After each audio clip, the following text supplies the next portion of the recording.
ఇది ఒక రకంగా చూస్తే అంటే మీరు జంజీ అనే మాట మాట్లాడారు. హ్మ్.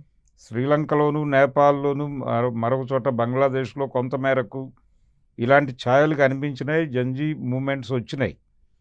భారతదేశంలో నిజానికి అలాంటి మూవ్‌మెంట్ ఒకటి రావాల్సిన అవసరం ఉంది. కానీ దానికి సంబంధించినటువంటి నిర్మాణం ఏదైనా ఉందా ఈ పార్టీకి? ఓకే. అంటే ఈయన జనాల్ని ఒక శబ్దం పుట్టించాడు. ఒక శబ్దం పుట్టించి తన వైపుకు ఆకట్టుకున్నాడు. ఇతని రూట్స్ చూస్తే ఆమ్ ఆద్మీ నుంచి ఉంది ఇతనికి రూట్.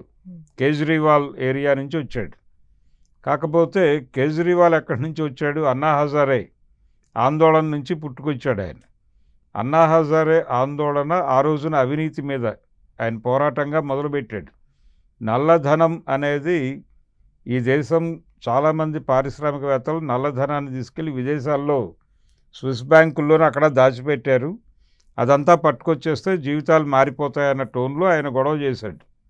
దాన్ని అందిపుచ్చుకుని భారతీయ జనతా పార్టీ విపరీతంగా వాడుకుంది యూపీఏకి వ్యతిరేకంగా. యూపీఏని బోన్లో నిలబెట్టి ఒక రకంగా మొదటి ఎన్నికలో బీజేపీ సక్సెస్ వెనకాల అన్నా హజారే ఉన్నాడు. అలా వినియోగించుకుంది. ఇప్పుడు ఎన్డీఏ ప్రభుత్వం మీద జనాల్లో ఉన్న అన్రెస్ట్ని ఇతను ప్రొజెక్ట్ చేశాడు.